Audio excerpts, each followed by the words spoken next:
Hello viewers, আসসালামু আলাইকুম। সকলকে all job news and education চ্যানেলে স্বাগত জানাই। চলে আসলাম নতুন একটি ভিডিও নিয়ে। ভিডিওর শুরুর প্রথমে বলে রাখি, যারা আমার চ্যানেলে নতুন দয়া করে আমার চ্যানেলটি সাবস্ক্রাইব করে দিতে ভুলবেন না। যারা ইতিমধ্যে দিয়েছেন তাদেরকে জানাই অসংখ্য ধন্যবাদ। আজকে ভিডিওটি হচ্ছে এসএসসি পরীক্ষার্থীদের নিয়ে। আপনারা অনেকেই জানতে চেয়েছিলেন যে আপনাদের যে পরীক্ষা হবে এবার এসএসসি 2026 ব্যাচ, তো তাদের পরীক্ষার প্রশ্নপত্র কি সকল বোর্ডে কি একই প্রশ্ন দিয়ে পরীক্ষা হবে কিনা।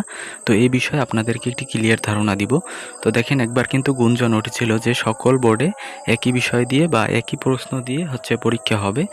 তো এক কথায় যদি বলি, না, একই প্রশ্ন দিয়ে সকল বোর্ডে পরীক্ষা হবে না, আলাদা আলাদা বোর্ডের আলাদা আলাদা প্রশ্নপত্র দিয়ে পরীক্ষা হবে। এ বিষয়ে দেখেন বলা হয়েছে বর্তমান নিয়ম যা এখনও চলছে। বাংলাদেশের ঢাকা, রাজশাহী, যশোর, বরিশাল সহ 9টি সাধারণ শিক্ষা বোর্ড আছে। সিলেবাস একই হলেও প্রশ্নপত্র আলাদা হয় প্রতিটি বোর্ডের। এটি বহু বছর ধরেই চালু আছে। 2026 সালের আপডেট হচ্ছে। এখন পর্যন্ত প্রশ্ন একই হবে এমন কোনো নির্দেশনা কিন্তু বোর্ড কর্তৃক দেওয়া হয়নি। এটাই সরকার ভাবছে।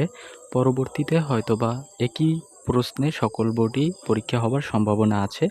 তা এসএসসি 26 ব্যাচ পাবে না। 26 ব্যাচে আলাদা আলাদা পরীক্ষাপত্র প্রশ্ন দিয়েই পরীক্ষা অনুষ্ঠিত হবে। তো আশা করি আপনারা বুঝতে পারছেন। এই ছিল আজকের ভিডিও। দেখা হবে পরবর্তী কোনো ভিডিওতে।